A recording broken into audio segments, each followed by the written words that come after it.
cuatros coinciden? ¿Cuántos cuatros coinciden?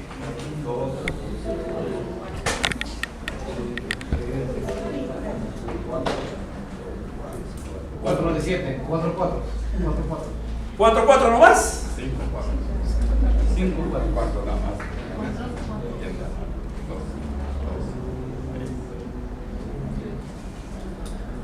Oye, miren ustedes, ahí tienen ustedes la matriz, tienen ustedes los resultados tanto de total de dependencia como de total de influencia. ¿Dónde está tu puntero mentiroso? Ya. Ok. Entonces, tienen ustedes total de dependencia, total de influencia. Con esta información nosotros hacemos el gráfico. A ver, vamos ampliando el tamaño del gráfico. A ver. ¿Cuál es la cabeza? La organización en la cabeza. A ver, espérense, pues vamos a ver, no se emocionen. Ahí entonces señalizamos ahí. Ya, a ver. Te lo dejo dejando ahí justo, pues, y encima me lo mueves. ¿Ah?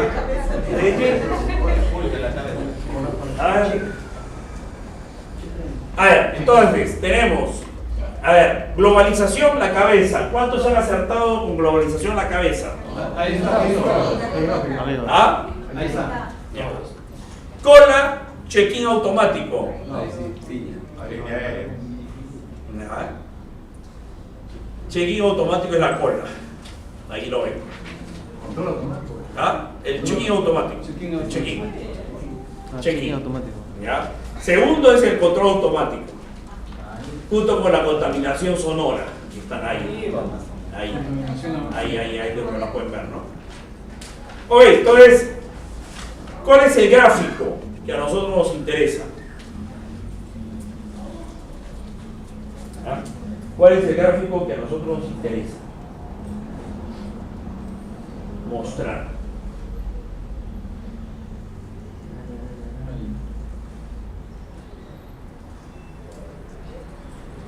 Este. Entonces, al final, el gráfico que a nosotros nos interesa es este de aquí.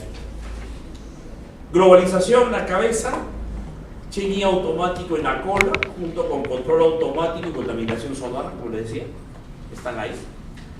Y entonces, aquí hay un código de colores, rojo, azul y amarillo, como pueden ver.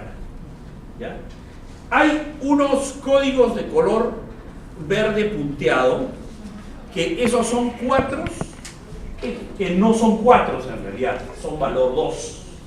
Pero que si lo ponen 4 no altera el gráfico en general, porque ustedes pueden ver que de todas maneras están, digamos, el rojo, el azul y el amarillo claramente definidos, ¿no? Es decir, el método permite algún nivel de error y de subjetividad que no afecta el resultado final, como ustedes pueden ver. ¿Ah? Entonces, cuando uno arma el gráfico del sistema para cada cuadrante, porque acuérdense que esto es cuadrante 3, lo mismo hay que hacer en cuadrante 1 y cuadrante 2. Este es cuadrante 3. En el cuadrante 3, una vez que identificamos las cadenas de drivers que están vinculados entre sí, lo que cada cadena en el cuadrante 3 significa es un eje de incertidumbre.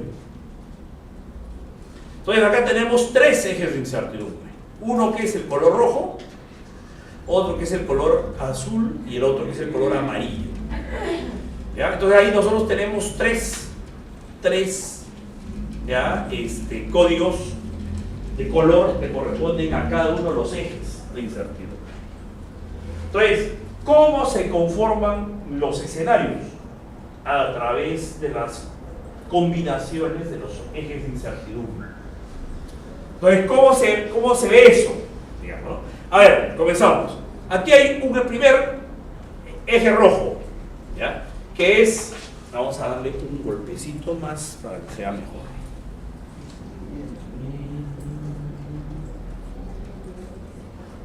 Ahí está. Entonces, miren, Nosotros tenemos globalización, terrorismo internacional, control automático de despegue, de aterrizaje y check-in automático. Ya, eso está relacionado con el tema de la seguridad.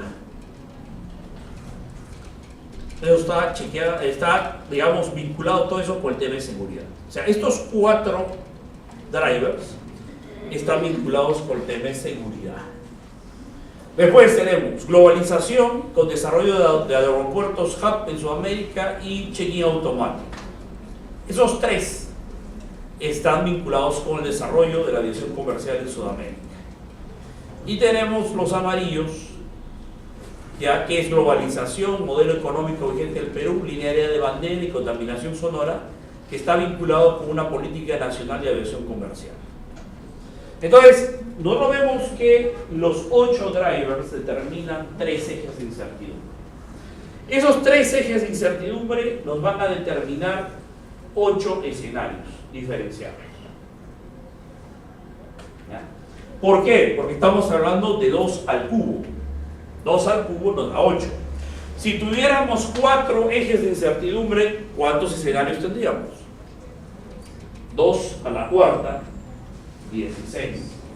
Si tuviéramos 5 ejes de incertidumbre, tendríamos 2 a la quinta, 32 escenarios diferenciados. ¿Ya? Entonces, ¿por qué decimos que tenemos 8? Por efecto de las combinaciones que uno puede generar.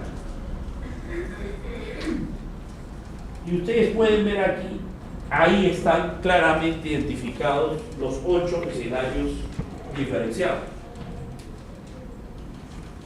¿Por qué? Porque cada eje de incertidumbre que está manteniendo el sistema de color de aquí, ¿ya? Ustedes pueden ver que hay combinaciones diferentes. Nosotros vamos a usar una nomenclatura de más y menos.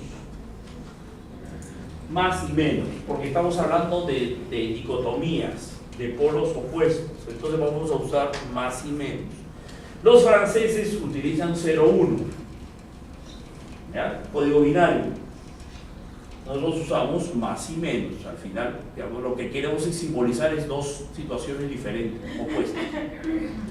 Entonces, como ustedes pueden ver, acá nosotros tenemos 8 combinaciones diferentes. ¿No? O sea, ¿han visto? Cada uno de ellos tiene 4 más, 4 menos, pero en orden diferente, de tal manera que las combinaciones nos hagan totalmente diferentes una de otra. O sea, ninguno de los escenarios tiene la misma combinación.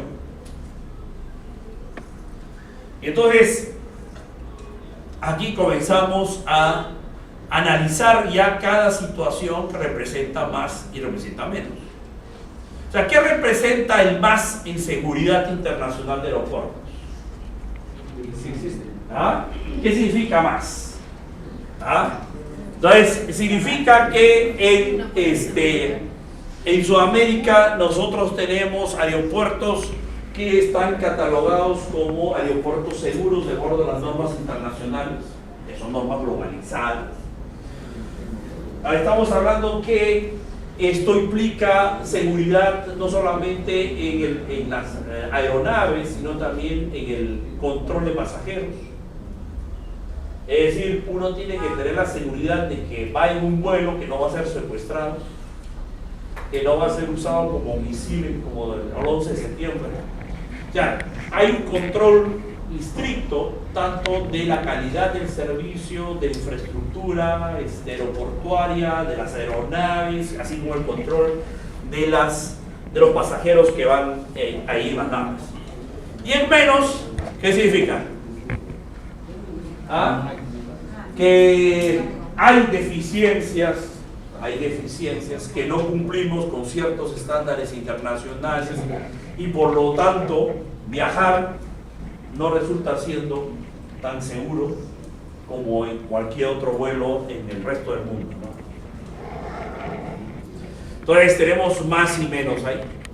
En el caso de desarrollo de la aviación comercial en Sudamérica, ahí estamos indicando en más que en Sudamérica estamos haciendo nosotros inversiones para mantener estándares de calidad internacionales, que existen varios hubs en Sudamérica que tienen características de hubs internacionales, que estamos usando tecnología de punta en Sudamérica, o sea que en eso no nos podemos, digamos, quedar atrás. Y en menos significa que en Sudamérica, digamos, hay determinados tipos de deficiencias que hacen que los vuelos en Sudamérica no sean realmente bien vistos por los pasajeros internacionales. Aquí nosotros estamos hablando de Perú en la primera columna, en la segunda columna nos estamos refiriendo ya a la vecindad, o sea, a cómo nos ven en la región, en Sudamérica. Y en la tercera estamos hablando de la política nacional de aviación comercial. Es decir, en más estamos hablando de que el Perú tiene una política nacional moderna de aviación comercial, que promueve la aviación comercial, promueve la competencia, promueve la calidad de servicio. Tenemos aeropuertos, digamos, que tienen un nivel adecuado, nuestras líneas aéreas también, no cualquier avión vuela en el Perú, y en menos decimos que no es así, que ahí prácticamente no hay una política nacional, la aviación comercial se desenvuelve por reglas de mercado básicamente, y bueno, esto puede implicar deficiencias, costos a veces elevados, costos por encima de lo que debería ser el promedio de un vuelo normal, digamos, a nivel internacional. Ejemplo, más o menos una hora de vuelo realmente está costando como $90, digamos, el pasaje. Nosotros tenemos vuelos al Cusco que duran 1 hora y 10 y cuestan $400. ¿Cómo es eso? ¿Ah? ¿Cómo es eso? Ya, me extraño, pero en fin, ¿no? Entonces, esto ya nos dan combinaciones diferentes, ¿no? Entonces tenemos el escenario 1, por ejemplo, una combinación más. El escenario 2 tiene menos en el tercer eje, escenario 3 tiene menos en el segundo eje, escenario 4 tiene 2 menos en ejes 2 y 3, del escenario 5 al 8 todos son escenarios 1, eje 1 en menos, escenario 2, eje 2 tenemos más y más en el escenario 5, en el escenario 6 tenemos más menos, en el escenario 7 solamente tenemos más en el eje 3 y en el escenario 8 tenemos menos en todo. Entonces, si ustedes se dan cuenta, estamos describiendo 8 escenarios diferenciados. Y una cosa importante, cada escenario tiene un nombre. Es decir, cada escenario que nosotros generamos hay que bautizarlo. Hay que bautizarlo con un nombre que resulte siendo un nombre que de por sí mismo ya nos indica más o menos de qué se trata el escenario completo. ¿Ya? Ya no me pueden poner pues a un escenario pesimista o digamos terrible, no le pueden poner la vida loca, ¿no? ¿Ah? Entonces tiene que ponerle un nombre pues que va más o menos en consonancia con el resultado. Entonces tenemos nosotros el escenario 1 más, ¿ah? Que significa que en el Perú tenemos aeropuertos con una infraestructura de alto nivel, a nivel internacional, rankeados internacionalmente. En Sudamérica, todos los países de Sudamérica hacen un esfuerzo especial en hacer inversión aeroportuaria y en desarrollar una aviación comercial de nivel. Y tenemos una política nacional que también está acorde con eso y que por lo tanto exige de las aerolíneas que funcionan en Perú estándares de calidad internacional. O sea, eso implica calidad, precio, atención, etcétera, ¿no? Puntualidad. Entonces, escenario 1, le hemos puesto como nombre, da gusto viajar por Sudamérica. Da gusto. O sea, viajar por Sudamérica es como si viajáramos dentro de Estados Unidos o dentro de Europa. ¿Ya? No se tienen que despedir de la familia, firmar su testamento antes de subirse a un avión, ¿no? Ni en Perú, ¿no? ¿Ya? Entonces, escenario 1. Escenario 2, tendríamos más en seguridad internacional de aeropuertos, más en aviación comercial, pero tenemos una política nacional de aviación comercial que no es la adecuada. O sea, nos estamos quedando con ese cuento de que el mercado es el que define la competencia perfecta y todo lo demás, cosa que sabemos que no es así. Y en el Perú existe concertación de precios en muchas cosas. Sí existe. Así es. Eso es claro, ¿no? O sea, nosotros entonces, en todo existe concertación. Por eso aquí, ¿cómo avanzan los demás? O sea, ¿cómo vemos que avanzan los demás y nosotros nos vamos quedando? Escenario 3. Más en el eje 1, menos en el eje 2, más en el eje 3. ¿Qué significa? Que en el Perú nosotros sí apostamos por infraestructura y por calidad y precio, pero nuestros vecinos en Sudamérica no. Por lo tanto, Perú funciona muy bien como hub. El resto, qué pena. A diferencia del escenario 2, que el resto avanza y nosotros no, en el 3 sí nosotros estamos avanzando, ¿no? Eso, digamos, es un escenario interesante. Acuérdense que durante varios años el aeropuerto Jorge Chávez remodelado ha sido considerado el mejor aeropuerto de Sudamérica. Pero hoy día el aeropuerto El Dorado de Bogotá está mucho mejor. Claro. Solamente por las bandas. Las bandas para caminar, pero no tanto. Yo veo. No, pero justamente, o sea, no todos los aeropuertos más o menos son iguales. Pero ¿dónde está la diferencia? En las bandas. La banda de meter maletas en Bogotá es idéntica a la de varios aeropuertos. Si ustedes conocen el de Barajas en Madrid, es igualito. ¿Ya? Entonces, aquí entonces somos el hub en Sudamérica. Escenario 4. Nosotros invertimos en infraestructura, pero el resto de los vecinos no, y encima nosotros tenemos una política nacional. ¿Ya? Por lo tanto, acá tenemos problemas de impuntualidad, calidad de servicio, costo, o sea, elevado, etc. Entonces, ¿viajar por aire en el Perú es seguro? Sí, pero hay incomodidades. Y una de esas incomodidades es impuntualidad y precio. ¿Sí? Ahí no tiene que ver mucho la línea de bandera.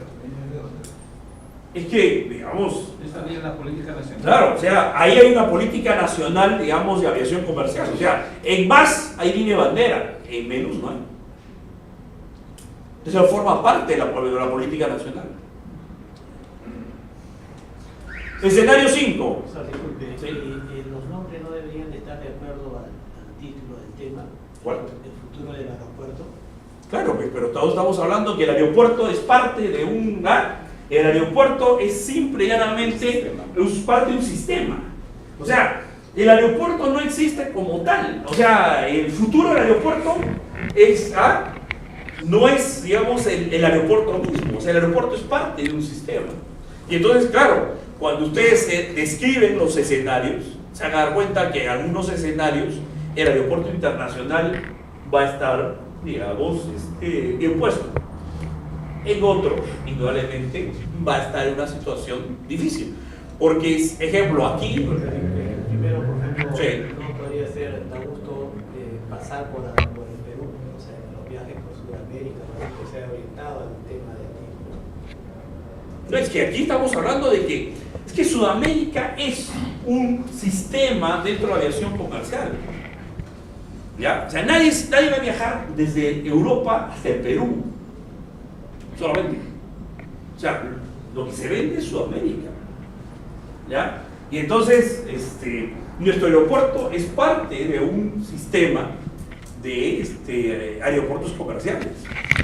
¿Ya? Y entonces, ¿ustedes creen que el aeropuerto Jorge Chávez se conoce en el mundo?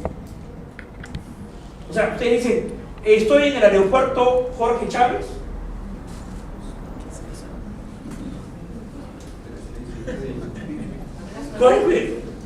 Pero si yo les digo, estoy en el JFK, caramba, estás en Nueva York.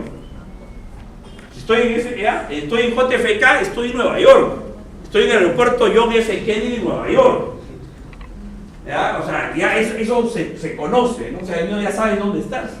Pero tú vas a tener, mira, estoy en Jorge Chávez. Lima. Perú. Bueno, Perú. Pero Perú está en África, ¿no? Ustedes se ríen, pero pregunten dónde queda Perú. ¿Ya? Mucha gente piensa que Perú está en África. Por eso, o sea. Entonces, escenario 5, menos en la seguridad internacional de aeropuertos, más en el desarrollo de aviación comercial en Sudamérica y más en política de aviación comercial. Claro, entonces ahí que estamos hablando.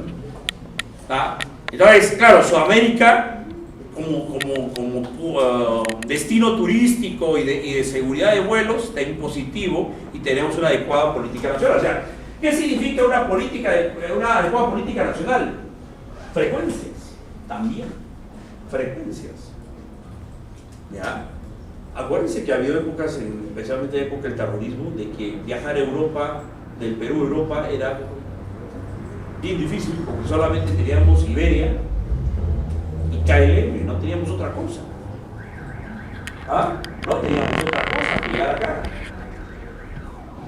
Se fue Lufthansa, se fue Alitalia, se fue Air France, se fue British Airways. O sea, lo que le está ocurriendo ahora a Venezuela. A ver, traten de salir de Venezuela, o traten de entrar a Venezuela hoy en día, a ver cómo hacen. A ver cómo hacen para salir de Venezuela y quieren ir a Miami, a ver, ¿cómo hacen? ¿Ya? Entonces, ojo, ¿ya? Entonces acá también implica frecuencias. Entonces, es un placer, pero con cierto riesgo en tema de seguridad. Aquí tenemos escenario 6.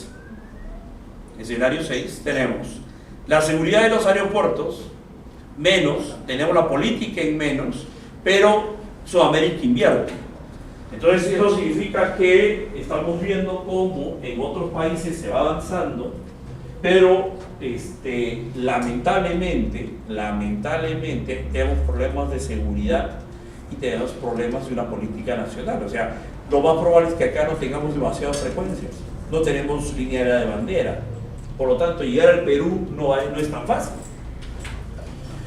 Escenario 7. Tenemos seguridad en los aeropuertos negativo, desarrollo comercial en Sudamérica negativo, pero tenemos una política de aviación comercial. Entonces aquí, digamos, lo que estamos viendo es que en realidad nosotros vemos que la aviación comercial es sinónimo de turismo. Y entonces nos interesa traer más gente. Claro, vamos a tener problemas de infraestructura, vamos a tener problemas de desarrollo de aviación comercial. Aquí en menos, por ejemplo, ¿qué implica para nosotros? ¿Qué implica para nosotros menos?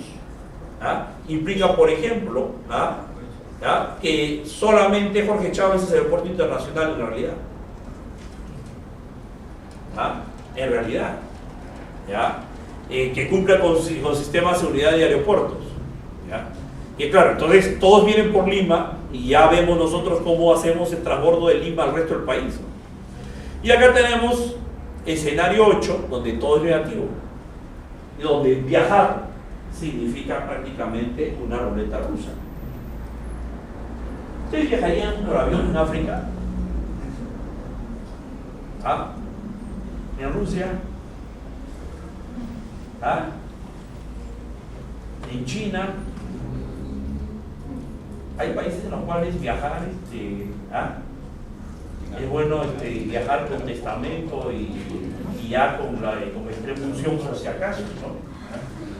Así es, ¿ya? Entonces, nosotros tenemos que entender que las descripciones que hacemos nosotros aquí está relacionado con, no solamente con la combinación de los otros tres ejes, sino también con información que nos proporcionan los cuadrantes 1 y cuadrantes 2. O sea, en cuadrantes 1 y cuadrantes 2, nosotros lo que tenemos es sistemas así, gráficos, pero donde sabemos más o menos qué es lo que está pasando, porque para que hayan entrado cuadrantes 1 y cuadrantes 2, nosotros hemos tenido que consensuar un movimiento. Acuérdense. O sea, ¿por qué hay drivers en cuadrantes 1 y 2?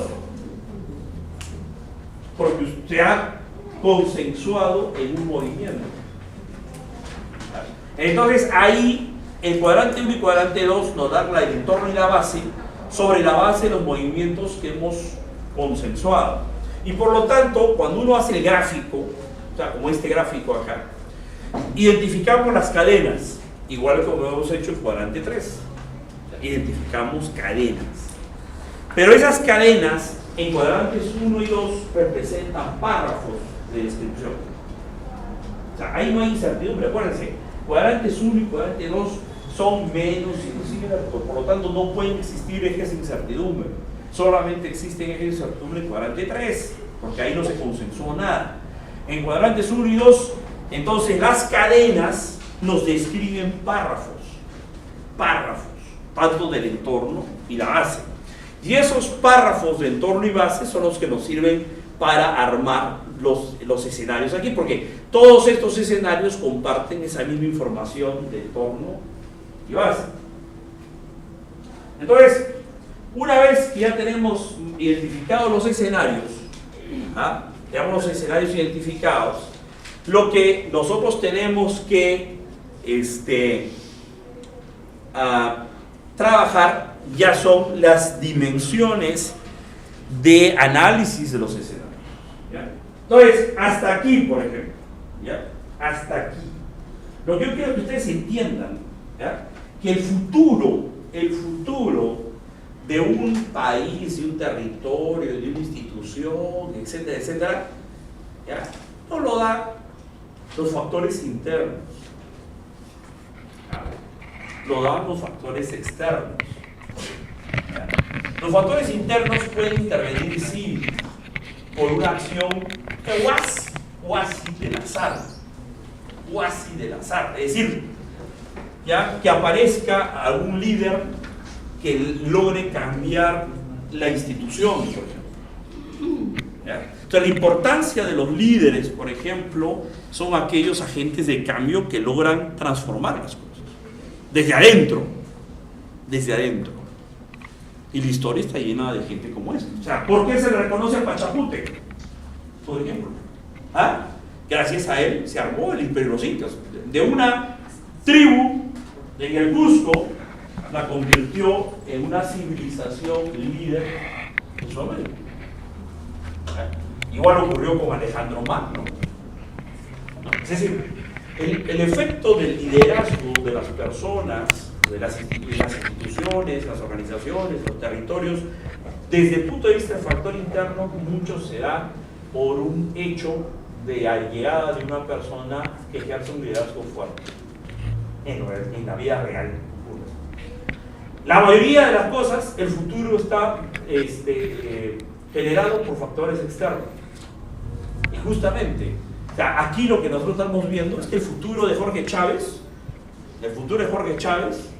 no es, digamos, no está necesariamente en manos de el consorcio que lo administra.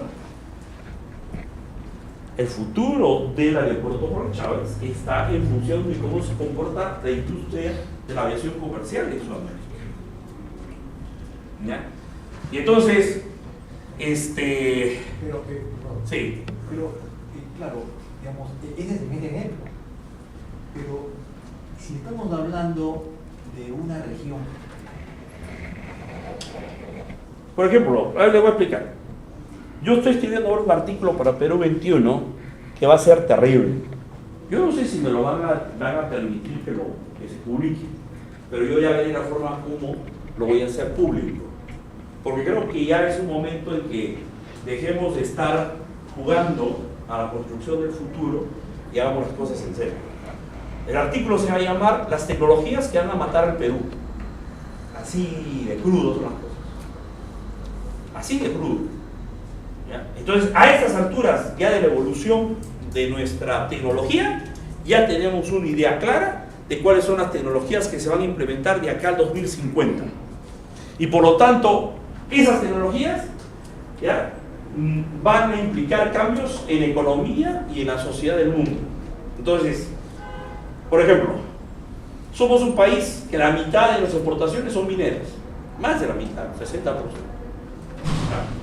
Entonces, grafeno, grafano, grafino, carbido y todos esos nuevos materiales ¿ya? Que van a reemplazar a los metales, van a estar digamos, en el mercado a partir de finales de esta década. Por lo tanto, van a ir reemplazando al hierro, al cobre, al acero, al aluminio, al plomo, al zinc.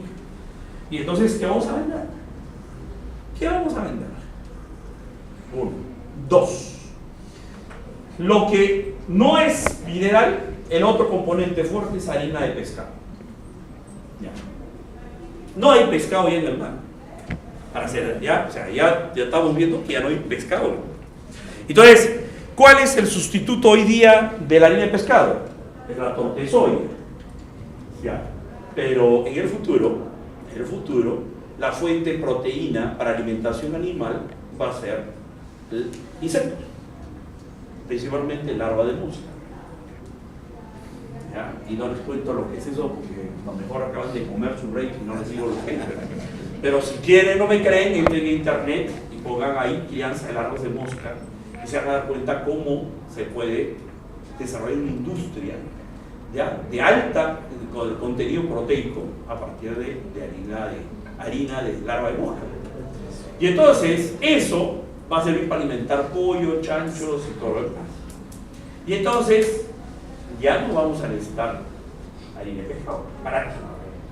Además ustedes no se imaginan cómo se reproducen las moscas, porque como dice el dicho, parecen moscas, bueno, no, se reproducen como moscas, exactamente, de ahí viene nada, ¿ya? Ya, entonces ahí hay dos tecnologías que se han llevado más del 60 y tantos % de las exportaciones peruanas. ¿Cuál es lo otro que nos va a matar? En la industria manufacturera, ¿por qué somos más o menos conocidos en el mundo? Ya, textiles, ¿no? Ya, pues. Entonces, el ingreso del Polar Freeze, el Polar Freeze, hecho a partir de PET, ha matado todo el mercado mundial de volumen de lana y pelo fino. Porque es barato, porque es recontra práctico, lo lavas y se seca el toque porque es hidrofóbico. Entonces, el Polar Freeze mató a todo lo que es lana y pelo finos. O sea, el negocio de la alpaca se está convirtiendo en un negocio simplemente de nicho. De alto valor, pero poco volumen. Podrá ser negocio para algunos, pero no para todos. Y el otro es el algodón. El algodón, 2/3 partes del algodón hoy día es transgénico. Y acá en el Perú hemos prohibido trabajar transgénicos. Entonces, cuando nos demos cuenta, ya nuestro algodón va a ser una rareza. Claro, seguirá vendiéndose, pero eso no va a generar volumen. Entonces, hay que pensar que nosotros somos un país de 31 millones de habitantes y que en el 2021 estaremos en 35. Entonces, ¿cuál es el problema para países hoy día, para los países? El problema se llama empleo. ¿Ya? Sí. Digamos que si la región está haciendo un plan prospectivo, y cuando hablamos de un plan prospectivo, usualmente tomamos nuestros recursos naturales, digamos, ¿no? como reservas potenciales. lo que usted está diciendo está, digamos, transformando toda esa estructura para el caso de un plan prospectivo de la región, porque está tocando justamente algo que ya en el mercado, de aquí a un tiempo hacia adelante, ya no va a tener el efecto. Entonces, eso significa que la región tiene que replantear no solamente la región, o sea, claro, me refiero como punto de desarrollo, exactamente, digamos, ¿no? O sea, justamente los que estuvieron el día viernes en la conferencia de Jerome Miglén, ¿ah? Ahí fue bien claro Jerome Miglén. O sea, nosotros estamos trabajando con Millennium Project en los escenarios 2050 para Europa.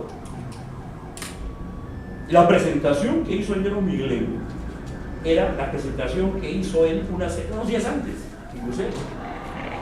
O sea, lo que nos ha traído a nosotros es una información de primera mano sobre lo que se está cocinando en el resto del mundo. Y entonces, es ahí donde se ha discutido y ya se tiene el consenso, y ahora yo voy a estar en Bruselas, voy a justamente confirmar ese tema, de que, por ejemplo, ya no estamos en la era de la información, estamos en la era que se conoce ahora como la tecnología consciente. La tecnología consciente, es decir, mire, eso lo triste es que esto es como si en el pasado estuviéramos en edad de piedra y estamos discutiendo de cómo hacer para diversificar la producción de artículos de piedra, porque ha aparecido una cosa que se llama bronce y nos está sacando el mercado. ¿Ya? Y entonces, en vez de hacer bronce, se nos ocurre diversificar la piedra porque pensamos que la piedra es mejor que el bronce. O sea, igual, pensamos que nuestro algodón es una maravilla, que la alpaca es una maravilla, que el espárrago del Perú, mucha que se come solo, que ¿no? O sea, convencido de que acá, todo lo que sale de acá es lo máximo del mundo. Cosa que no es así. ¿Ya? Y entonces, claro, estamos que discutimos eso cuando resulta que ya en el mundo han pasado de la edad de bronce a la edad de hierro. O sea, nosotros ni siquiera estamos entrando a la edad de la información cuando ya el mundo se ha movido a la era de la tecnología consciente. Y eso, ya, esa es la realidad. Entonces, claro, o sea, ya, y eso es lo que yo les digo a mucha gente, y esa gente me mira como si estuviera diciendo que es una blasfemia, ¿no? En realidad, claro, nosotros estamos diciendo, tenemos empresas startups de alta tecnología. A ver, dígame cuáles son. Tenemos una que sirve para comprar entradas de cine por internet. Otra que nos permite saber carga que hay entre Lima y el norte para poder consolidar bodegas de camiones. Eso es interesante, ¿no? O sea, muy interesante. Pero eso que tiene que ver con Internet de las cosas, con inteligencia artificial, con biología sintética, que son las tecnologías que hoy día se están desarrollando y que están invirtiendo los americanos, los japoneses, los chinos, los coreanos, los europeos. Hoy día invierten millones para desarrollar eso. O sea, es decir, para ellos, las aplicaciones de Internet en Apple, en celular y esas cosas, eso es una cosa ya, o sea, ya pues, o sea, no es algo que valga la pena preocuparse porque se vienen cosas mucho más importantes. Y eso es lo que nos viene a indicar, es decir, nosotros tenemos que entender que el mundo se está liberando de los yugos de la naturaleza. Es decir, hasta ahora nosotros hemos pensado que no hay nada más fuerte que el acero. Y por eso construimos con acero, porque no hay nada más fuerte que el acero. Mentira, hay cosas más fuertes que el acero. Grafeno es 300 veces más fuerte que el acero. ¿Ya? Pensamos que no hay nada mejor para la transmisión de electricidad que el cobre. Mentira, grafeno es más conductor que el cobre. Pensamos que Nuestras maderas son las maderas, o sea, un material lindísimo para ornamentación. Pero yo puedo hacer ese tablero con grafeno y hacer que parezca cedro, y si me cansé del cedro, con una instrucción que le mando por computadora, la convierto en caoba. Y si no me gusta, le pongo digamos pino, ¿no? Hago que el diseño sea de pino, o hago que el diseño sea de espino o tornillo, o la madera que me dé la gana, ¿ya? Es decir, es como que ¿ya? yo puedo jugar con el material. Tengo mis muebles en mi casa, el tapiz es de una tela, ¿ya?, a cuadritos. Me canso y pongo una instrucción para que la tela se convierta en una tela así moteadita. ¿Por qué? Porque estamos hablando de textiles inteligentes. Y entonces, eso es lo que viene. Es decir, eso es lo que está ocurriendo, ¿ya? Y entonces, claro, ante eso viene el discurso, digamos, a veces patriotero, no es patriota, sino patriotero, de que, no, pero mejor es que sea de cedro, pues. Sí, pues, mejor puede ser de cedro. Pero ¿cuánto te va a costar si es de cedro? Lo que te va a costar hacerlo que sea de todas las maderas, aparentemente, te va a costar la mitad de lo que te costaría de cedro. Claro, si quieres lo haces de cedro, pero ya tú, pues, tendrás plata para pagarlo. Tendrás plata para pagarlo. Mi algodón Pima es una maravilla, sí, pues, pero los otros algodones cuestan la tercera parte. Si tú quieres, ponte tu polo de Pima, pues. Ponte tu polo de Pima, a ver cuántos polos de Pima te podrás comprar con tu sueldo, porque de los otros polos te puedes comprar una docena. Me dejo entender, o sea, en realidad eso es lo que está en estos momentos manejándose. Y entonces, ¿qué nos queda a nosotros? ¿Qué nos queda a nosotros? O sea, seguir pensando que no hay nada mejor que el algodón, que la madera, que el espárrago, que o sea, eso es, ¿ya? Eso es lo que a nosotros nos queda, o tenemos que prepararnos para lo que se viene. Porque el gran problema que es que la gente que hoy día, y eso lo voy a hacer, disculpen si quiero dar una susceptibilidad, ya presento a los que están ahí en internet, pero la responsabilidad que tenemos hoy, la gente que tiene más de 40 años en el Perú, es dejar un país que sea viable a los que vienen detrás. Porque si no hacemos eso, ya, esta generación no hace eso, los que vengan detrás se van a encontrar con un país inviable,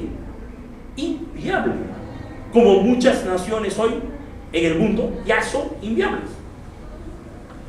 Y entonces, nos quedan dos posibilidades: o preparamos a nuestros hijos para que se vayan al extranjero y trabajen en países y naciones que son viables en el futuro, o tomamos decisiones hoy para hacer que nuestro país sea viable en los próximos años y nuestros hijos se queden en el país para ayudar a la construcción de una nación mejor. Eso es, simplemente son las grandes decisiones que tenemos que tomar hoy. No, justamente quería preguntar el tema, por ejemplo, de la minería. ¿Qué tendríamos que hacer? Tengo entendido que en otros países están, como usted también mencionó, desarrollando bastante la nanotecnología, ¿no? En el caso del Perú, por ejemplo, creo que especialistas en esta rama son contrarísimos, ¿no? Con referencia a otros países, creo que Corea, si no me equivoco, tiene cientos de profesionales de nanotecnología, mientras nosotros no llegamos con la a otros ceros. Entonces, ¿qué opción tendríamos, qué tendríamos que hacer para lograr competir con este medio? Nosotros tenemos que cambiar nuestra estructura de lo que es nuestro presupuesto nacional. O sea, tenemos un presupuesto que está pensado desde el pasado y en algunas cosas por el presente, pero no está preparado por el futuro. En caso de Consisten, por ejemplo, que ves tecnología. Yo lamentablemente no puedo hablar de Consisten porque estoy siendo grabado y cualquier cosa que diga puede ser usada en mi contra. Yo no puedo hablar de Consisten. Ellos tendrían que Ya, no puedo. Estoy acá como presidente de la Asociación Peruana de Prospectiva y Estudio de Futuro. Esa es nuestra trinchera para tratar de advertir a nuestro país de lo que está pasando en el mundo y de las cosas. Entonces, que nos van a pasar. Entonces, ¿cuál es el temor que tenemos nosotros en PAPROEF? Que todo estamos llevándolo al 2021, como les decía. El problema es que va a ser el 30 de julio de 2021. ¿Qué va a ocurrir el 30 de julio de 2021? ¿Ah? Como digo, el mejor ejemplo es el famoso caso de los padres de una novia en ese caso. Invierten todo su dinero para que la hija tenga el mejor matrimonio posible. Sí, pues, la hija se casa y ¿qué hacen al día siguiente en la boda? ¿Ah? Están endeudados hasta su cuello, hasta su cuello, pero no, de todas maneras nuestra hija tuvo el matrimonio que habíamos soñado, sí, pues, ¿no? Igual, el Perú va a llegar con las justas al 2021, pero con las justas. Y esperemos que sea así, porque pensamos que las vacas gordas iban a durar más, y ya las vacas gordas se cayeron. Este año, si crecemos a 2.8, ya es tómenlo por bien servidos. ¿Ya? Y entonces, claro, en los próximos años, ¿a cuánto vamos a seguir creciendo? Justamente había planteado que así. Que no cree, digamos, que se está dejando de lado, por ejemplo, en el caso de PET, en el caso de los transgénicos, el tema ecológico, el tema de la ecología. Miren, lo que es la resistencia al cambio tecnológico ha ocurrido siempre, hasta hoy día. ¿Cuántos padres de familia no quieren vacunar a sus hijos? Porque dicen que no, la vacuna le va a hacer mal. ¿Sí o no? Ya, igual. Y por ejemplo, hay un editorial que Lucho Stefano de la Cayetano mostró en una de sus conferencias, porque es del grupo pro transgénico. Y nos digo, a ver, ¿qué opinan ustedes de este editorial? Y ahí decía, ¿cómo es posible que ahora los científicos estén tratando de manipular la naturaleza para crear cosas que Dios y la naturaleza nunca las puso en nuestra tierra? Eso es jugar a ser Dios y eso debemos prohibirlo, debemos condenarlo. Así decía el editorial. ¿Y saben qué fecha tiene? 1890. O sea, ¿qué es lo que estaba condenando ese integralista? Simplemente las combinaciones genéticas que hacía Mendel. Ese conejito blanco con conejito negro y le sale conejito moteado, ¿no? Y entonces, ya, o hacer los injertos, porque lo que se ha hecho con los trabajos genéticos de tipo mendeliano han sido injertos. ¿Ya? Y todos los que conocen algo de agricultura saben que los injertos que no han matado a nadie, ¿no? No ha matado a nadie, ¿no? Yo tengo en mi casa en Chaclacayo un injerto de maracuyá como base y encima de granadilla. Lo que me bota es granadilla, pero la base es maracuyá. ¿No? No, el tamaño, es el tamaño grande que me bota de cada granadilla. Pero ojo, entonces, oigan, o sea, el mundo, la humanidad siempre se resiste a los cambios por temor. Y el gran problema que nosotros tenemos es justamente desde el punto de vista de la ecología. Todos los cultivos transgénicos, una de sus ventajas es que están libres de pestes. No los atacan las pestes y por lo tanto no se usa pesticida. Y el pesticida es lo que contamina suelos, contamina agua. Entonces, ya, claro, no hay nada más ecológico que un transgénico, porque elimina el uso de pesticidas. ¿Por qué nos han devuelto los contenedores de quinoa? Porque quinoa es natural y está lleno de pesticidas y nos los han devuelto. ¿Por qué? Porque el mundo ya ha puesto regímenes cada vez menores en contenido de de pesticidas en partes por millón. Entonces nosotros estamos como el cangrejo. El mundo te exige niveles cada vez más saludables en alimentos y nosotros, para mantener la productividad de los alimentos, tenemos que meterle más pesticidas. Ese es el gran problema. Entonces, ¿ya? Entonces, al final, ¿quién es el que sale perdiendo? Es el agricultor. Porque el agricultor tiene que gastar en pesticidas. ¿Y para qué? ¿Y para qué? ¿Ya? Y hay un tema delicado, ¿no? Aquí todo se mueve son intereses. Lamentablemente, vivimos en un mundo donde nadie está libre de expresar sus intereses. El Perú va a crecer 2.8 este año. Pero el segmento de los restaurantes de alto nivel van a crecer 30%. 30%.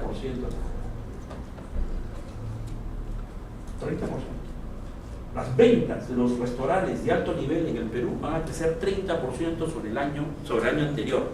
Y todo el país, todos, vamos a crecer 2.8. Entonces, ¿a quién le conviene que en el Perú se siga protegiendo la papita que sea ecológica y ¿qué estamos hablando? Lamentablemente estamos hablando de así. Ahora, ¿cuántas personas, cuánto de la PEA está vinculado con los restaurantes turísticos y cuánto de la PEA no está vinculado con eso? Entonces, cuando nosotros tenemos que pensar a nivel de los intereses de las grandes mayorías. Y eso no es política, eso es sensatez. Eso es sensatez. ¿Ya? Entonces, ahora, nadie ha demostrado hasta ahora que haya un efecto de algún producto transgénico. De hecho, ya venimos consumiendo. Yo tengo un compañero de trabajo que es recontra, así defensor de lo orgánico, lo ecológico, antitransgénico. Y encima es vegetariano. Pero por ahí toma su caldito de pollo de vez en cuando no hay otra cosa que comer. Entonces estaba el otro día almorzando conmigo y lo veía tomando su caldito de pollo. Y decía, oye, ¿te has dado cuenta de que estás tomando un caldito transgénico? Porque la harina de los fideos es transgénica. ¿Ya? El pollo se ha alimentado con torta de soya transgénica, ¿ya? Con maíz transgénico, ¿ya? Entonces lo que tú estás comiendo ahí, ¿ya? Y esto se ha preparado con aceite de soya transgénica. Entonces, si te pones a pensar lo que tú estás tomando ahorita, tú que te evitas a comer todo transgénico, y lo que estás comiendo es cosas transgénicas. Entonces, ya no comía. ¿ah? Ya no comía. No, el hambre, pues tú sabes que el hambre aprieta, ¿no? Entonces, y ahí tenemos que hablar, el Perú no es una nación aislada. O sea, el Perú forma parte de una comunidad de naciones donde justamente nosotros estamos en el segmento de los países tomadores de tecnología. Es decir, nosotros no generamos tecnología, nosotros la tomamos. Y entonces, claro, sí, qué bonito sería que fuéramos parte de los países que generamos tecnología. Y ahí podríamos ir generando tecnología como para tratar de usar nuestros recursos de una manera ultra archi moderna, etcétera, etcétera. Pero en realidad, veamos, ni siquiera tenemos ¿ya? Es que ahí viene el problema de la famosa diversificación. Porque ¿somos el mayor país productor de cobre? No. Entonces, si nosotros hiciéramos algún desarrollo tecnológico en cobre, beneficiaríamos al primero. ¿Y quién es el primero? ¿Ya? Entonces, ¿ya? Ahí es donde nosotros tenemos que pensar cuál es la posición. Claro, algunos pueden decir entonces harina de pescado, pues harina de pescado si somos líderes, sí, pero somos líderes en harina común, ¿ok? que vale barato. Pero en harina premium, nosotros no somos el mejor país producto. Y justamente lo que queremos producir nosotros sería ser una harina de pescado ultra archi de calidad. Porque la harina premium, que también se usa para consumo humano, aquí no lo producimos en cantidad, digamos, significativa. Entonces, veamos, o sea, pongámonos en serio, o sea, esto es, o sea, somos un país que nos gusta vivir engañados. Nos gusta vivir engañados. Y muchas veces el engaño viene desde el pasado. ¿Somos potencia futbolística? ¿Somos potencia futbolística? No. ¿Ah? No. ¿Ya? ¿Ya? ¿Somos potencia en vóley? Las hormigas caminan. ¿Ya? Entonces, por eso, ¿en qué somos buenos? ¿En qué somos buenos? Ah, en coca, ¿no? Ah, en fabricación de cocaína, ¿no? No, o sea, no, pero ¿en qué somos buenos? Entonces ahí es donde nosotros deberíamos pensar, oye, en realidad, pero acá hay de todo, sí hay de todo pues, en botica, pero ¿en qué somos buenos?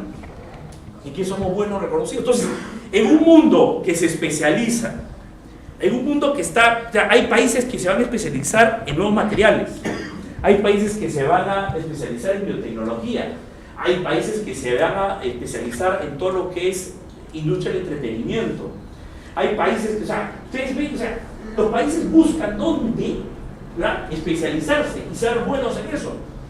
Nosotros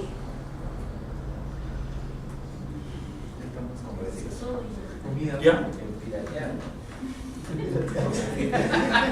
Entonces, eso es lo que yo quiero que ustedes, digamos, analicen. O sea, esto es una cosa muy seria, muy seria. ¿Ya? Y por eso es que yo digo, de todo lo que estamos viendo en realidad, hay regiones que sí podrían estar interesantes, porque al fin y al cabo, ya sea porque importemos o porque exportemos, el comercio internacional va a ser una actividad importante en el futuro. Y en ese sentido, como les decía yo, el Callao para mí es una región que bien manejada puede tener un éxito enorme por encima del resto. ¿Por qué? Porque la verdad es que se dice el comercio exterior y ahí es un negocio de ida y vuelta. Si el Perú exporta, bien. Si el Perú importa, también. Entonces, el pueblo, el Callao, en base a comercio, ¿ah?, puede desarrollar de la misma manera como lo han hecho otros países del mundo. Ejemplo, Singapur. Ejemplo, Singapur. Con la ventaja del Callao, que es chiquito. Es un territorio manejable, ¿ya? Entonces tiene una serie de ventajas, ¿ya?, que hay que comenzar a trabajar. Entonces, ojo, nuestra preocupación es justamente, ¿ya?, cómo tratar de llevar hacia digamos, las regiones, los municipios, las instituciones, hacia lo que va a ser pues, el mundo en los próximos años, ¿no? Y hay mucha gente que no lo quiere ver.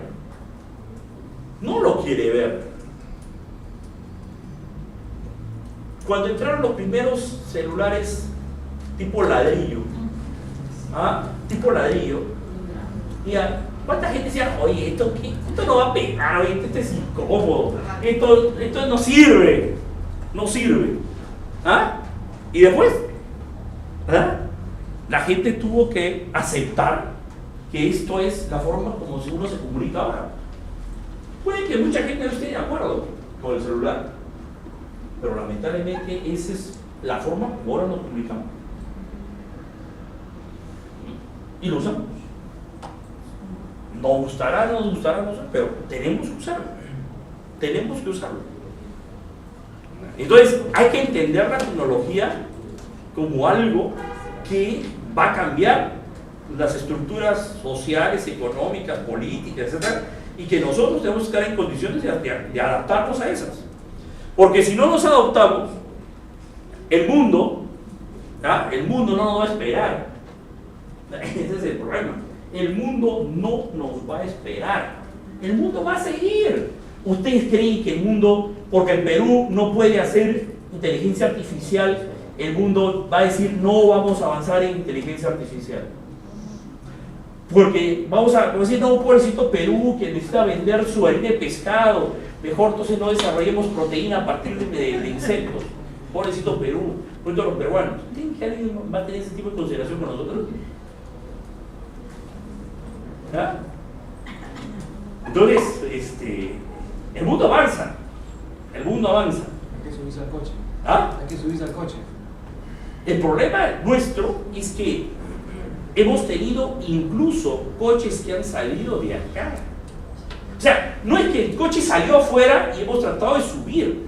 A lo largo de la historia nuestra hemos tenido trenes que salieron de acá y que nosotros fuimos incapaces de subirnos. El tren del Guano salió de acá, el tren del salitre salió de acá, el tren del caucho salió de acá. ¿Ya? Ojo. ¿Ya? O sea, ya el tren de la línea de pescado salió de acá, de Chimbote en los años 60. Entonces, son trenes que ni siquiera han estado dando vueltas por el mundo, sino trenes que han salido de acá, y no hemos sabido aprovechar. Pero por ejemplo el caucho, una historia que tiene atrás con mucha explotación. Pero no lo hemos sabido aprovechar, pues. No, pero más bien yo diría se ha mal aprovechado. Por eso, pues, pero es que justamente no lo hemos sabido aprovechar. O sea, igual que pasó con el guano, igual que pasó con el salitre, no lo hemos sabido aprovechar. No lo hemos sabido aprovechar. Hubo interés, bueno, interés, se cuelan lo que quieran, pero es un tema de grupos de poder económico. Por eso. Entonces, si bien es cierto, no se ha podido aprovechar, pero no es consecuencia o culpa, digamos, de la gran mayoría de los peruanos. Discúlpame. Lo que pasa, bueno, puedo insistir, o sea, el cambio lo generan actores que manejan el cambio. Lo ideal es que en una nación de 30 millones de habitantes haya 30 millones de agentes de cambio. Pero si solamente hay 20 o 30 familias que hacen el cambio,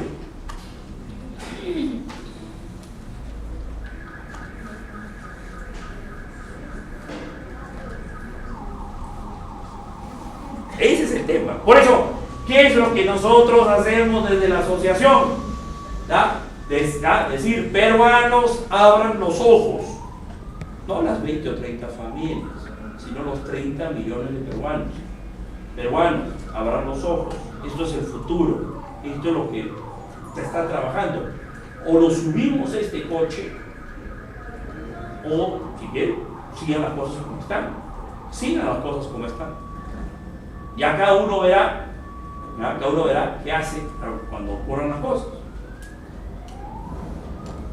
¿Ya? Los que tenemos la suerte de tener ciertos ingresos y tenemos esta información, lo que estamos haciendo es preparar a nuestros hijos para que sean ciudadanos del mundo. Yo como padre, ¿cómo quisiera que mis hijos se quedaran aquí en el país y apoyaran la construcción de un futuro mejor para este país? Porque este es nuestro país y acá hemos nacido y nos debemos a él. Pero si no se dan esas condiciones, yo no voy a hipotecar el futuro de mis hijos. Ni ellos mismos van a querer hipotecarse su futuro, ¿verdad? Van a ser como cientos y miles de peruanos que hoy día dicen, hasta luego, me voy afuera. Me voy afuera. ¿Qué voy a hacer? ¿Qué voy a hacer? Yo vengo, como les decía, y les avisé, vengo del almuerzo de los 60 años de mi mejor amigo, que es mi segundo a bordo en la Orden de los Templarios Escoceses en el Perú, ¿ya? Y su hijo ya no está acá presente, en los 60 años de su padre no está presente, porque está preparando su examen de PhD en una universidad en Filadelfia, porque es un biólogo egresado de la Cayetano, chico muy competente, que aquí no ha encontrado sitio, y está encontrando, está desarrollando una investigación sobre sistema inmunológico para SIDA y cáncer. Y las universidades en Estados Unidos están peleando. Y él está ya sustentando su PhD. El chico ya no va a hacer PhD. El chico no va. Lo hemos visto por Skype hoy día, en el almuerzo. Ha estado con nosotros por Skype un rato. Y el chico brillante. ¿Qué podemos hacer, pues? O sea, ¿qué podemos hacer? Ese chico ya está perdido por el país. Está perdido por el país. O sea, podrá colaborar con alguna gente en la Cayetana, con una cosa así, pues, pero ese chico ya se perdió. Está en otra cosa. Ya está en otra cosa. Y así son cientos, miles de peruanos, chicos talentosos, lo mejor que tenemos nosotros. ¿Ya? ¿Por qué? Porque hoy día, como ustedes pueden darse en este ejemplito, el futuro no es pues de acá. O sea, qué bonito sería que el futuro dependa de nosotros, solos. Qué lindo sería. Pero el futuro se da por cuestiones preferentemente externas y que nosotros tenemos que saber manejar. No es que sea difícil. Lo que importa es voluntad para subirse a ese carro. Si yo les digo a las chicas, miren, su príncipe azul los está esperando en Londres el próximo sábado. Las chicas, ¿qué harían? No sabrían qué hacer para conseguir pasajes a Londres para estar ese día en el aeropuerto de, digamos, en Gatwick, digamos, ¿sabes? ¿Ya? En unos aeropuertos de Londres porque está esperando su príncipe azul. Claro, habrá algunas que dudarán, dirán, ¿será verdad? ¿Será mentira?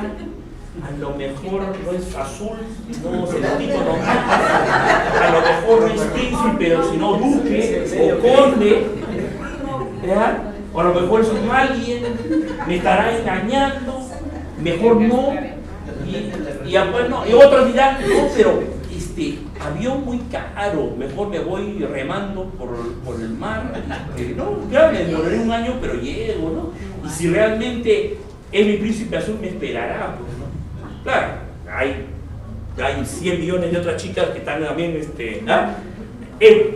100 millones de chicas que también han recibido la misma noticia, que el príncipe azul los está esperando en Londres el sábado. O sea, eso es lo que piensan, que solamente ellas tienen de información de que el príncipe azul las espera el sábado próximo en Londres, sino que hay 100 millones de chicas que han recibido el mismo mensaje.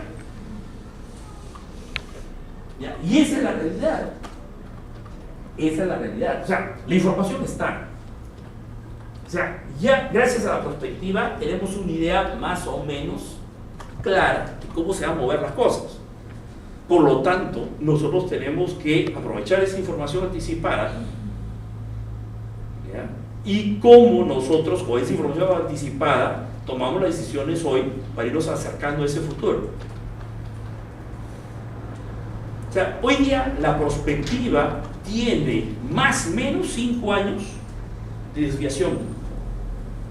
Es decir, si la perspectiva dice que algo va a ocurrir en el 2040, puede ocurrir en el 2035 o en el 2045. Entonces tiene más o menos 5 años. Y generalmente es menos 5. O sea, es decir, para la fecha que dice la perspectiva que va a funcionar, muchas veces son 5 años antes o 3 años antes. O sea, el futuro se adelanta a lo que es la predicción. Entonces, eso es lo que nosotros tenemos hoy día que comenzar a entender. Y entonces, justamente, hay que mostrar la última parte, que es lo interesante para ustedes. Y lo que yo necesito es que ustedes vean cómo se califican los escenarios. O sea, los escenarios. A ver.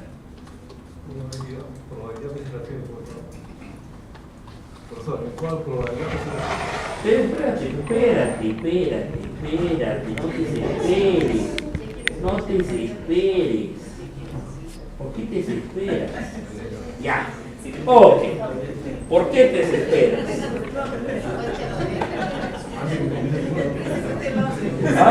Aquí dice a dónde. Estoy hablando de príncipe azul.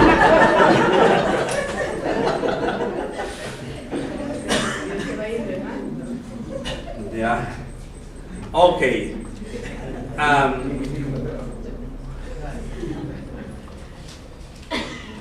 Una vez que ustedes tienen identificados los escenarios, ustedes tienen que calificarlos en 3 dimensiones. O sea, los escenarios se pueden analizar en 3 dimensiones. Generalmente para eso se hace un Delphi o un Abaco Renier de nuevo. Es decir, se convoca a expertos, se les presenta los escenarios y se les pide que hagan rankings de probabilidad, deseabilidad y gobernabilidad. 3 dimensiones. 3 dimensiones. Ranking. O sea, ¿qué significa ranking? Si son 8 escenarios, hacer del 1 al 8. Si son 4 escenarios, del 1 al 4. Si son 16 escenarios, del 1 al 16. No hay repetidos. Es decir, no hay 1, 2, 2, 3. No. Es 1, 2, 3. Hay que obligarnos a nosotros a saber priorizar, a saber indicar qué cosas es antes y después.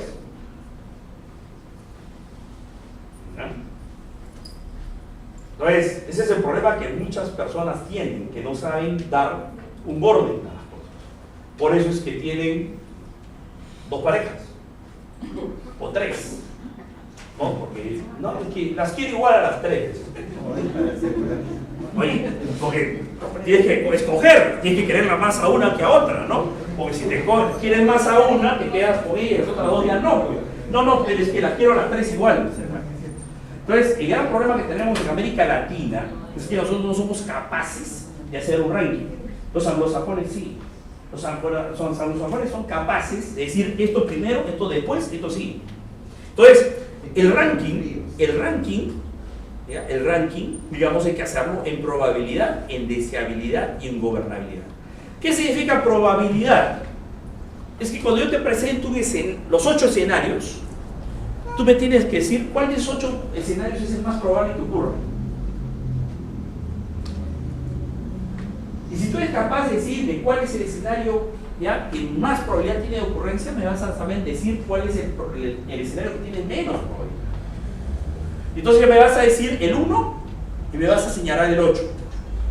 Después piensa, oye, y si ese escenario más probable no se da, ¿cuál es el que le seguiría? Entonces ahí te dice, este de acá, pues ya tienes el 2. Y así sucesivamente vas armando por atrás, por adelante y por atrás, y vas determinando el orden de los escenarios. Después tenemos deseabilidad. La pregunta es, ¿cuál de esos escenarios te gusta más?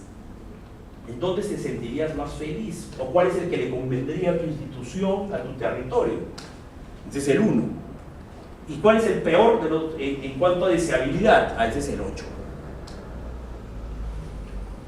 Entonces uno va haciendo un ranking de escenarios en función de cómo me gustan, cómo me convienen, cómo me interesan, versus lo que no me interesa y no me gusta.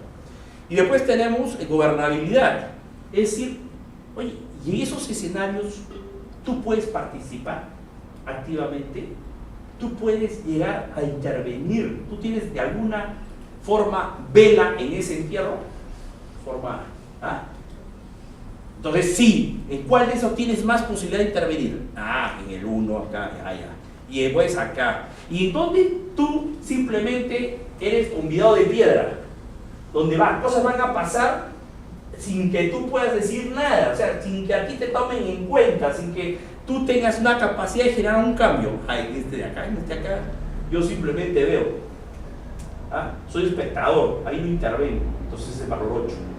Entonces, si yo logro hacer un ranking así, como les digo, a través de Delphi o a través de Abaco y Renier, dependiendo del número de gente que yo pueda convocar para que me den esta calificación, yo puedo hacer varios cómputos. Yo puedo darle peso igual a las 3 columnas y sumar esas 3 columnas fila por fila. Yo puedo darle peso doble a deseabilidad. Le puedo dar peso doble a deseabilidad. porque a mí me interesa construir un escenario que realmente tenga un valor importante de cambio para mi población, para la institución, para beneficiarios, etc. O yo le puedo dar un valor 1 a probabilidad, 3 a deseabilidad y 2 a gobernabilidad, porque yo quiero ser pragmático. Me interesa construir escenarios donde yo tengo que, donde yo puedo hacer algún cambio, donde yo puedo construir mi cambio, ¿ya? Donde yo soy un actor y no estar esperando que otros tomen las decisiones. Entonces puedo hacer 1, 3, 2. Si ustedes se dan cuenta, ¿ya? Los valores van cambiando. Los valores van cambiando. Entonces, ¿cuál es el escenario apuesta? ¿Ya? Que dicen los franceses, la directiva 1, escenario goal, escenario meta para los ingleses. El escenario meta es aquel que tiene el menor valor. Y entonces, como ustedes pueden ver, el menor valor en los 3 casos de diferentes ponderaciones es el escenario 3. El escenario 3. ¿Ya? Ahora, de acuerdo con la directiva 01, les dicen que tienen que hacer una clasificación de escenario. Ok, entonces ahí les quiero mostrar que, por ejemplo, cómo pueden cambiar los escenarios, digamos, en función de los puntajes que tenemos. Por ejemplo, ¿ya? ¿Cuál es el escenario óptimo? Es el más deseable. En este caso, el más deseable es el escenario 1. El más probable, el escenario 2. El apuesta es el escenario 3. El escenario tendencial, ¿ya? El escenario tendencial, es decir, el escenario piloto automático, es decir, el escenario que en inglés también se llama business as usual, es decir, como siempre se hace, o sea, como si las cosas se hicieran tal cual, como se está haciendo ahora. ¿Ya? Claro, como se hace ahora, o sea, es decir, piloto automático, o sea, la cosa actual se prolonga en el futuro. Ese es el escenario 4. Y el más gobernable sería el escenario 7, ¿no? Porque tiene 1 y más gobernable. O sea, hay diferentes categorías de escenario.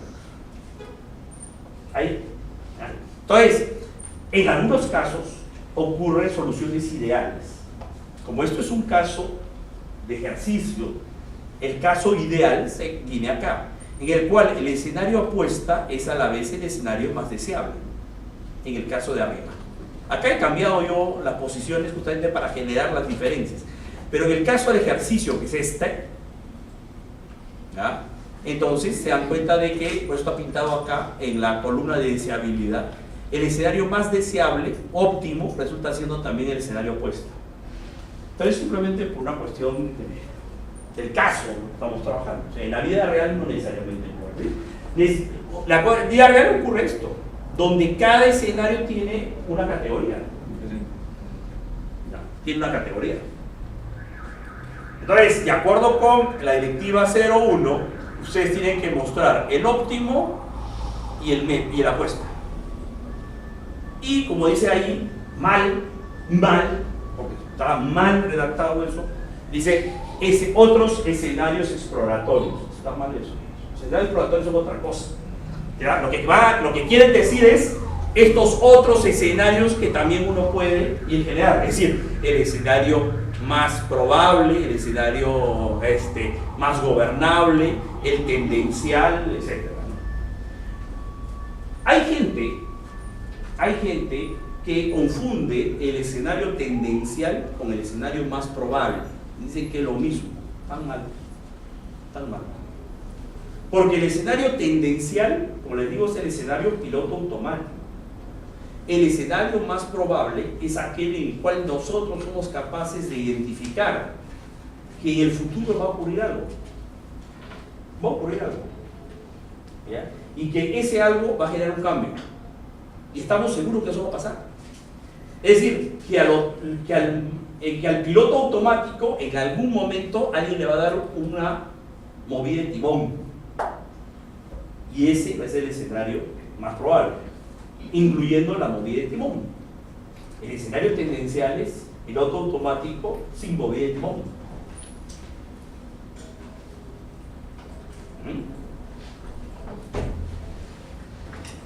¿Ya? Ejemplo, escenario tendencial, Federación Peruana de Fútbol, que hasta el 2019 va a estar el señor Murga. Escenario tendencial. Escenario más probable, que de aquí al 2019 ocurra algo que haga que salga el señor Murga de la Federación. ¿Ya? Escenario más probable que en 2019 no va a estar el señor Murga. Ahora, eso no significa que el señor Murga no sea el que mande, pero la realidad, pero lo que no va a estar es como presidente de la Federación. No sé si me dejo entender, o sea, no tengo nada contra el señor Murga, por si acaso. No, pero creo que es este momento es el ejemplo más fácil de usarlo, porque todo el mundo está enterando las cosas. Entonces no confundan, ¿ya?, escenario tendencial con el más probable. ¿Ya? Mucha gente lo confunde, te digo, y no pocos, o sea, hay colegas míos que confunden eso. Hemos discutido bastante sobre eso, pero en fin, ya cada uno es dueño de lo que vende y de sus enseñanzas, así que ya. Ok, entonces, esto, digamos, es lo que ustedes tienen que trabajar, ¿ya?, para la directiva 01. Y lo último, vamos a cargar la última presentación, por favor. Y lo último es que ahora que cierren con broche de oro su informe prospectivo, es que ustedes establezcan su hoja de ruta, su mapeo, ¿ya? Que ese también creo que está en la directiva 01, también creo que se lo han puesto, creo. Sí. ¿Ya? Entonces, a ver, dale, no, ese no es, déjame ver. Ya, no está. ¿Dónde está mi...?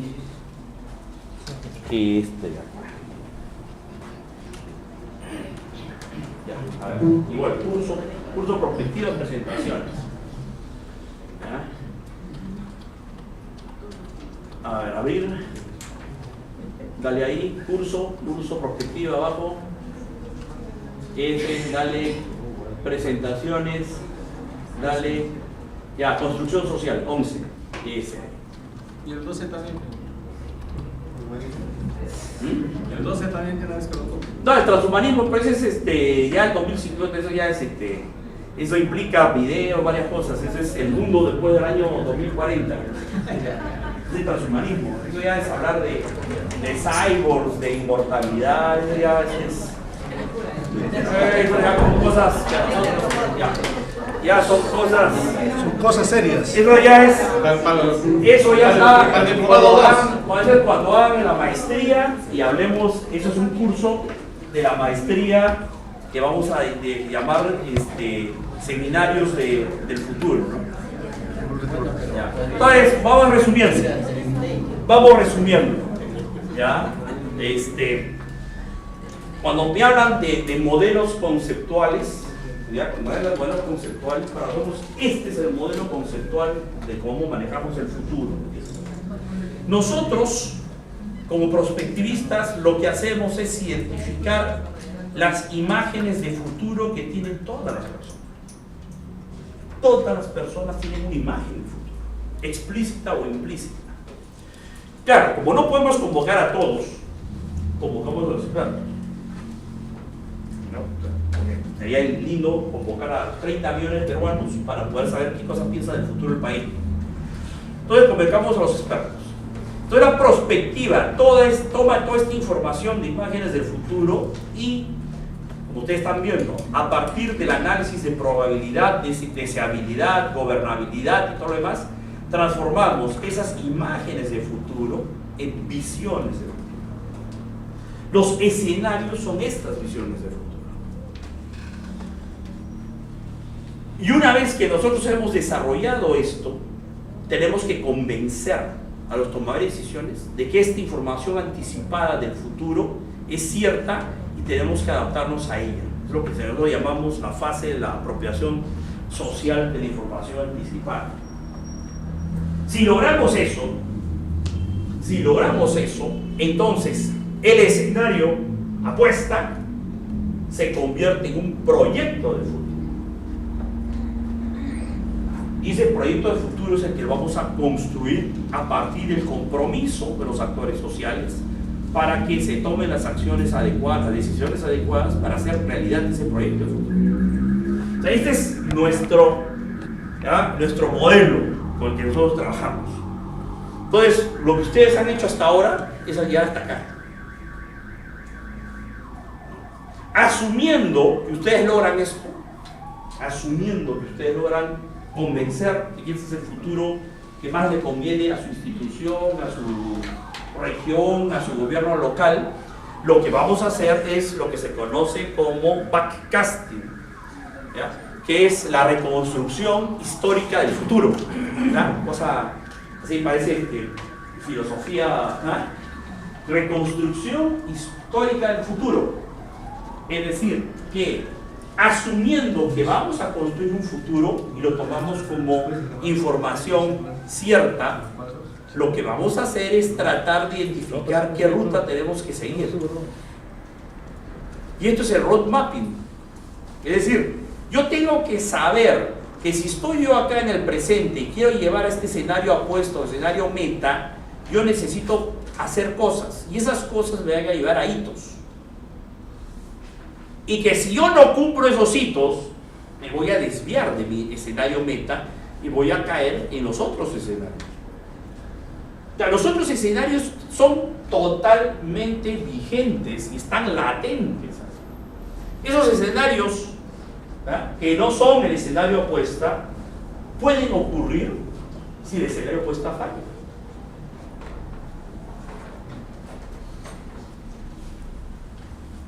Por ejemplo, Panamericanos del 2019.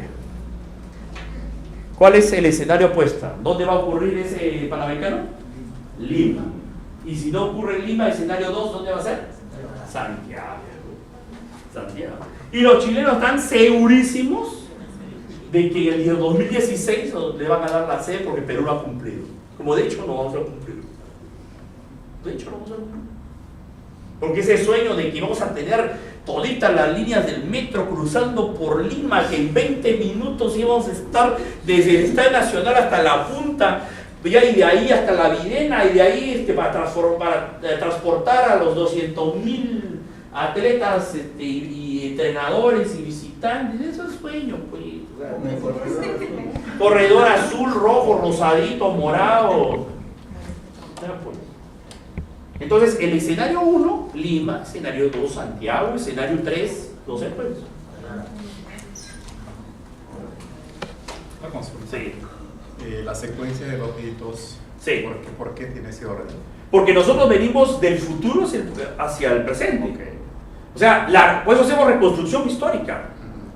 En términos de acción sería Por ejemplo, acá, ¿qué implica? Lima 2019 Panamericanos. ¿Qué significa esto? Antes. Que al 2017 ya tenemos todos los estadios ya con un 90% de avance y las rutas del metro igual. En el 2016 ya tenemos los estadios y las rutas al 50%. En el 2015 ya tenemos al 30%. ¿Cuánto falta para el 2015? ¿Cuánto falta para el 2015? ¿Ah? ¿Cuánto? ¿7 semanas? ¿7 semanas? ¿8 semanas? Ni siquiera tienen el placer de tener 9 semanas y media como la película de Kim Basinger, con Alec Baldwin, ¿no? Ni siquiera tenemos 9 semanas y media de placer. Ya tenemos 7 semanas y media para el 2015. Claro, todo es complicado. Claro, si ustedes ven, si no se logra este hito al 2015 y estamos por acá, siempre hay posibilidades de enderezar la ruta para ver si llegamos, ¿no? Pero eso son decisiones que hay que tomar. Es decir, oye, nos hemos desviado de la ruta, pero hay que ser consciente. Oye, este es mi mapeo de escenarios. ¿Sabes? Tenemos que estar acá en el 2015 y ¿dónde estamos? Entonces, ahí es donde viene, señor presidente regional, señor alcalde provincial, señor alcalde distrital, señor jefe institucional, presidente ejecutivo, señor ministro, señor quien sea. Oiga, ¿sabe? Hemos hecho la perspectiva en el 2014, de acuerdo a la directiva 01, y resulta que este es mi mapeo, y nosotros deberíamos estar acá y estamos acá. Entonces, tiene que tomar decisiones para enderezar la cosa. Porque si usted no endereza la cosa, no vamos a terminar en el escenario opuesto, vamos a terminar en el escenario tendencial 5. O con un poco de suerte subimos al 4, pero no llegamos al 1.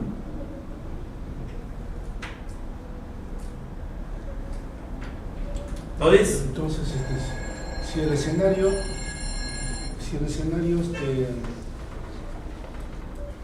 la meta es entonces el 2000, pero entendiendo de que sea Perú, ese escenario 2 sería otro lugar. Claro, bueno. Escenario 2 puede ser en Chile. O sea, entonces, en este caso del ejemplo de los panamericanos, estamos hablando de que estos escenarios implican países diferentes. En otro caso, puede ser otras cosas.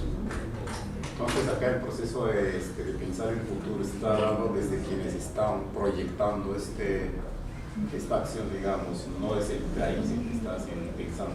Por eso yo pregunto, cuando fue la delegación del señor Boza, la señora Zenaida Uribe, y toda esa manchita que se fue a presentar la propuesta de Perú, país sede de los Panamericanos 2019, ¿habrán hecho algún ejercicio de prospectiva para decir que en el 2019 vamos a poder cumplir todo lo que han prometido?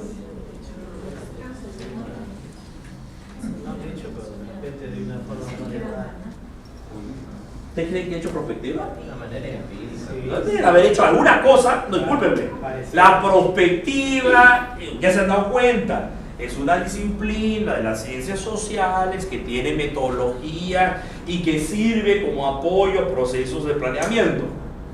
Entonces, como le digo, usted puede hacer planeamiento tradicional, planeamiento estratégico, planeamiento por escenarios, pueden hacer todas esas técnicas que han sido tradicionales en los últimos 60, 70 años.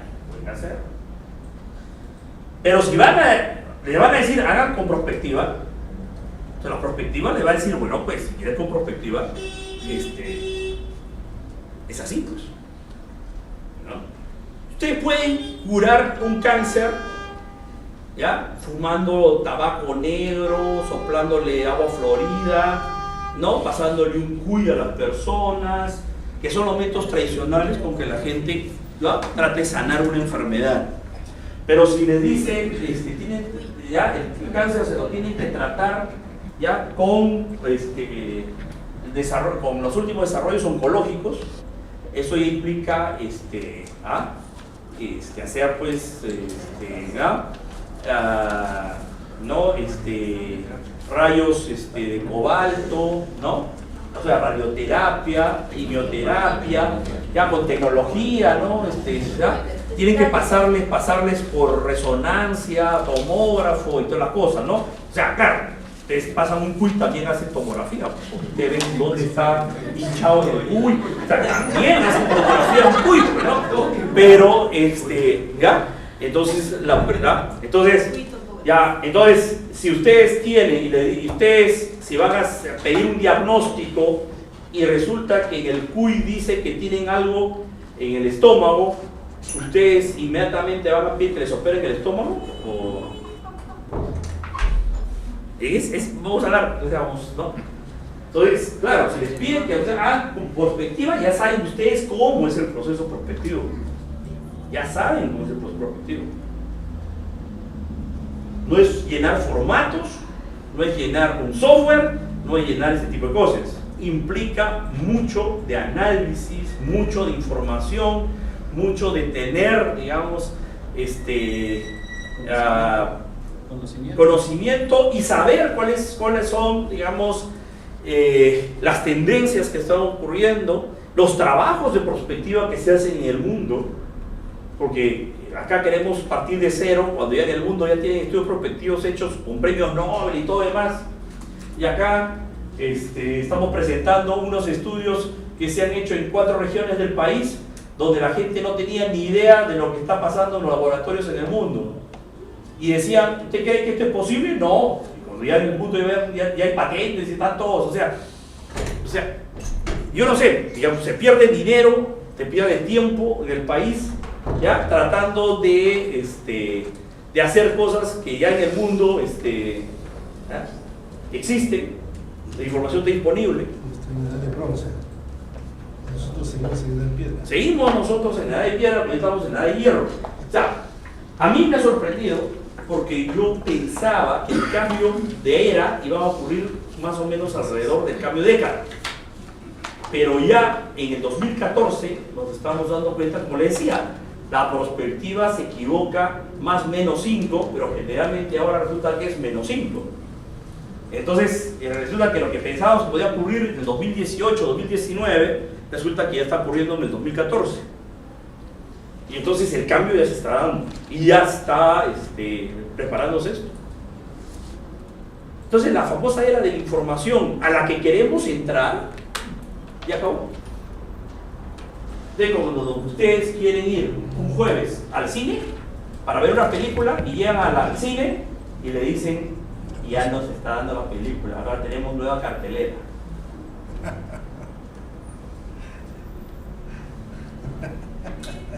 No, pero si ayer estaba la película todavía, hoy día no se echó cambio de cartelera. 10 jueves, cambio de cartelera.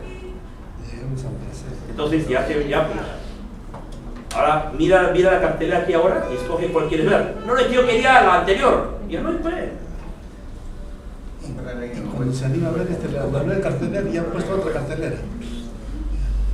¿Ah? No, claro, entonces va a salir la salida criolla, la salida criollaza de que dice, oye, esa película ya no está en la cartelera, entonces me voy al hueco a comprarlo, ¿no? Lo criollo, ¿no? Pero criollo, ¿no? Es decir, eso mismo fue, oye, esas cosas que están planteando como escenarios no están con lo... Entonces hay que hacer unos escenarios que me cuadren el hueco.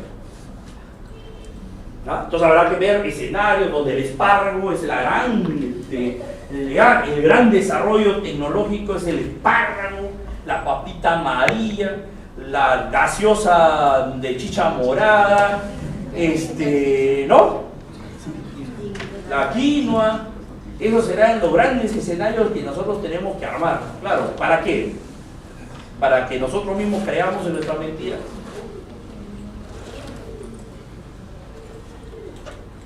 Entonces, como les digo, la situación es bien difícil. Bien difícil. Y claro, ya se están dando las huellas, los resultados, ¿no? La huella de los resultados. Esos inversionistas de la minería, ¿no? Son unos, perdonen la expresión, siempre es un ejemplo, son unos malditos, unos desgraciados que no quieren invertir en el Perú entonces nos están queriendo coger por el cogote. Y no es que esa gente es inversionista, esa gente tiene esta información, esa gente, si va a invertir, ¿qué va a invertir? ¿En cobre? ¿Va a invertir en hierro? ¿O va a invertir en grafeno? ¿Qué va a invertir? Esa gente no es tonta, pues. Esa gente tiene información, se nutren de esto. ¿Quiénes creen que son los que financian los estudios? Las grandes corporaciones, pues. Estudio prospectiva. Las grandes corporaciones tienen sus propias unidades de prospectiva. ¿Ah? Y al final le dicen, oye, por si acaso lo único que vale la pena en metales es oro. Para otra cosa ya no te metas. Métete a grafeno, invierte en esto, invierte en lo otro, mira esto.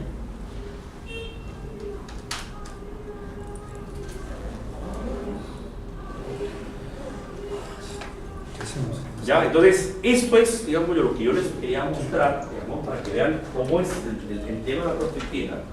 ¿Qué hacemos entonces? ¿Ah? ¿Qué hacemos? No, pues lo digo, acá hay dos cosas. O sea, acá hay dos cosas. Ustedes son profesionales de alto nivel. Yo no creo que ustedes simplemente vengan por querer llenar la famosa directiva 01. Ustedes han venido aquí a conocer qué es lo que se viene y qué es, qué herramientas tienen para poder desarrollar esta cosa. Llenar la directiva 01 va a ser un ejercicio, ¿ah? Igual como los que trabajan en los OGPPs, es como llenar sus cuadros de PC, llenar sus cuadritos, llénenlo, porque si no lo llenan, lo sancionan, no cumplen, les va por proceso administrativo, por incumplimiento de plazo, llénenlo, porque eso forma parte, pero lo que me interesa a ustedes es que ustedes reconozcan el momento difícil que estamos viviendo nosotros como país. Y ustedes, en su propia organización, ustedes sean elementos de cambio, jefes de cambio, planteen las cosas, ¿ya? No esperen que las cosas vengan desde arriba, porque arriba ni tienen la idea de lo que viene, y peor de cómo hacer, o sea, lo peor de cómo hacer. ¿No? Pero ni siquiera escuchan. Y ni siquiera escuchan, no, y se molestan todavía cuando le dicen, oye, están haciendo las cosas. Claro, y entonces igual, y entonces, como para curarse en salud, traen expertos, ¿no?, extranjeros, pero son expertos extranjeros que son como los futbolistas. Dígame, ¿algún futbolista extranjero argentino, por ejemplo, que viene al Perú, tiene un potencial de convertirse en un Messi?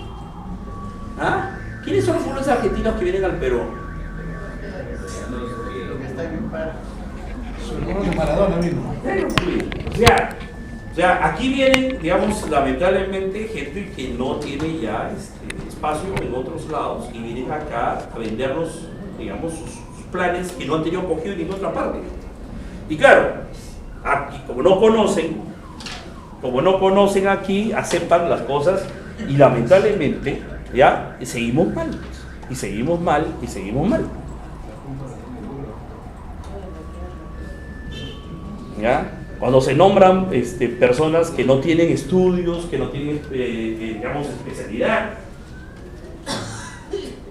Ya, ese es el gran problema. Que no han venido al curso de perspectiva. Pero son directores de perspectiva. Ya, yo me pregunto, ¿habrá alguien que sea director del servicio de emergencia de un hospital que sea contador? Que sea contador, un director de un servicio de emergencia en un hospital, o que sea economista, o que sea el profesor de educación física. No, pues, digo, no, pues, pero acá en el Perú sí ocurren cosas así.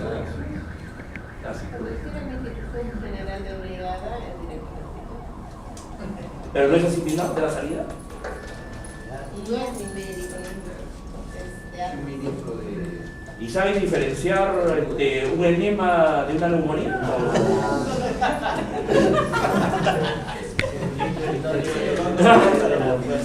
¿Ya? No, bueno, ok, entonces esto es lo que yo les venía. Y entonces, si alguno está interesado, por favor, no sé si todos tienen mi correo, pero cualquier cosita me escriben a mi correo.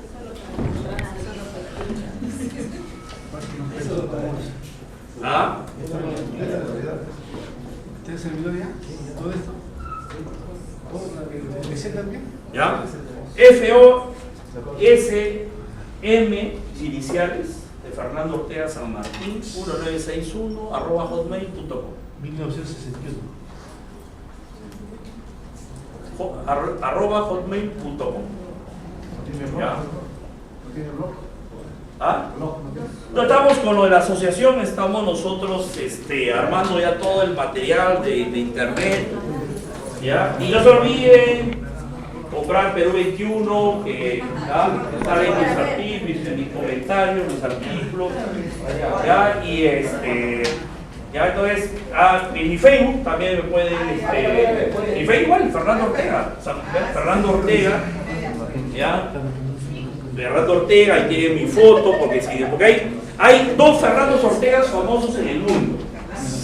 Uno es un pianista de música evangélica, muy conocido en los Estados Unidos, muy conocido, hace conciertos. En realidad, él es el Fernando Ortega más conocido en el mundo, tiene varios CDs, o sea, Es el más conocido. El otro Fernando Ortega conocido soy yo. ¿Ya?